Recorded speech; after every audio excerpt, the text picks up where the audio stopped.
One.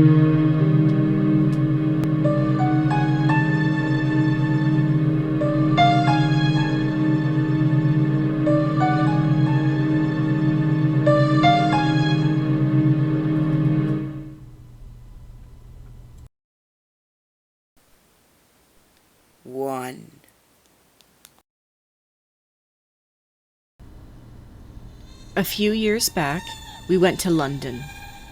The morning of our departure to London, Mom woke up completely shaken. In her dream, we'd already woken up and we were heading to London, and she opened our driveway's gates so we could drive to the station. But one of our cats, Loki, had been hit by a car and died, his dead body left in the middle of the road. My mom said that the dream wasn't horrible. Loki had a smile on his face and was still so soft and warm. She said that she felt peaceful, as if Loki was telling her, "It's okay, Mom. I'm okay and I'm still here." Well, when she did actually wake up to leave for London, Mom had a horrible gut feeling that something was wrong, especially when Loki didn't come to eat his dinner. He was a very hungry kitty and never missed mealtime. Ever. Mom opened the gates of the driveway, and Dad asked to go and check the road before all of us left, just in case her dream meant something. I remember sitting in the car, scoffing at the idea of Mom's dream coming true. When she burst into tears, Dad came back with a bundled dead Loki in his arms. I almost threw up. Mom's dream was 100% true. She dreamt about Loki dying on the same night he did die, after being hit by a car, his dead body left in the middle of the road.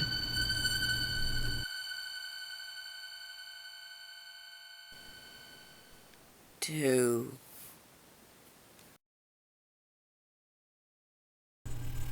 Nearly a year ago, my family had gone to visit one of my dad's friends. He was out in the country and had many unfixed outdoor cats, so it wasn't very surprising that one of them had babies. We're all hardcore cat people, so of course we had to see them. In the litter there was a cute gray runt that charmed all of us immediately. The moment we got in the car to leave, my mom and sister started asking if we could take the kitten home. I was about to join in, when everything got a little fuzzy. Everything else was sort of brushed away, except for this one thought. We should not get that cat. I have no idea where that thought came from, but it stuck.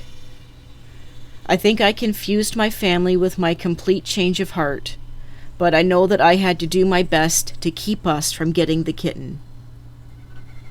I couldn't figure out how to do that, though, with nothing beyond, "I have a bad feeling." So we got the cat. She was feisty, cuddly, and adorable. I tried, and mostly succeeded, in pushing aside that moment of dread. Fast forward to a couple of weeks ago. Baby cat had been lethargic and quiet, completely unlike herself. It persisted 3 days before Mom got worried enough to take her to the vet. There they took an x-ray and we learned that baby cat had fluid in 95% of her lungs. The vet wasn't sure if it was pneumonia or phip, but we got pneumonia medicine and we were told to cross our fingers. Long story short, it wasn't pneumonia. Baby cat passed away a few days ago, not even 1 year old. No one took it well. I can't help but think if I had tried harder, we wouldn't have gotten baby cat. She wouldn't have gotten sick, and I wouldn't have to listen to my little sister cry.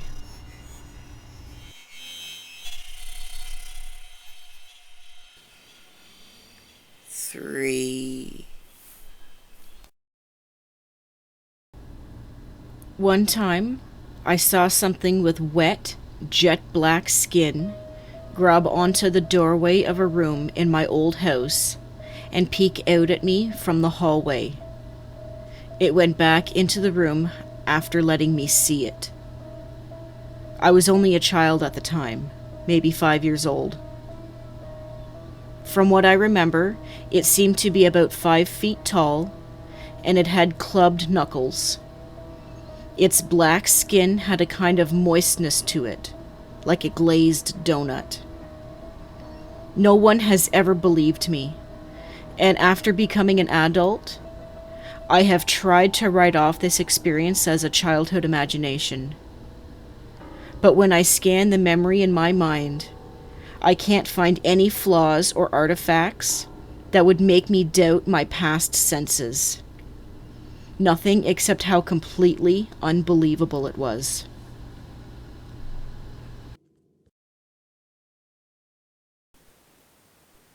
Four.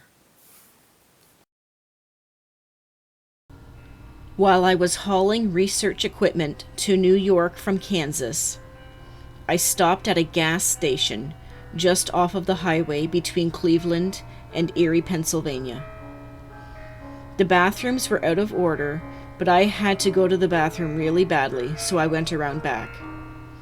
As I was going on the wall, I looked over and see a huge raccoon staring at me from the dumpster. Then a bunch of other raccoons jumped out of the dumpster as well. I didn't waste any time, and instead I booked it out of there before I was mauled. The very next year, I was taking the exact same trip at the same time. I had pretty much forgotten all about the raccoons.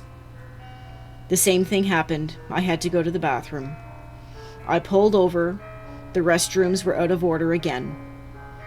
I started having serious deja vu this time. I walked around the back of the building, and all of the raccoons poked their heads out of the dumpster again and gave me a "what do you want" look. I fled the heck out of there, and I held it for another 30 miles.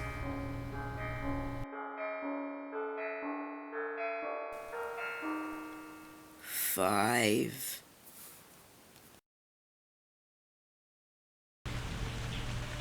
Here's something that I remember as a child. One night, while I was sleeping, it started raining and storming outside. I don't know what woke me up. Maybe a thunderclap that was a little too loud. The rain pelting the glass. I don't know. But I distinctly remember waking up, utterly and completely alert, my heart rate calm and steady. I don't know what made me sit up in bed either, but I did. And through the rain, the moon shone through my window, against the wall, a picture of 4 bright, stretched-out trapezoids, with the silhouette of a cat, sitting like it was staring into my room, and some outreaching tree branches. Funny thing, though, my second-story windowsill is barely 2 inches wide. It would have been impossible for a cat to sit the way that I saw the cat sitting in the shadow, and my front lawn is completely devoid of trees. I remember staring at the shadows for a good 10 to 15 minutes. I literally did not and could not comprehend what I was seeing, given the actual facts of how the property was set up. I laid back down and willed myself to sleep. I still have no idea how the hell I saw what I saw.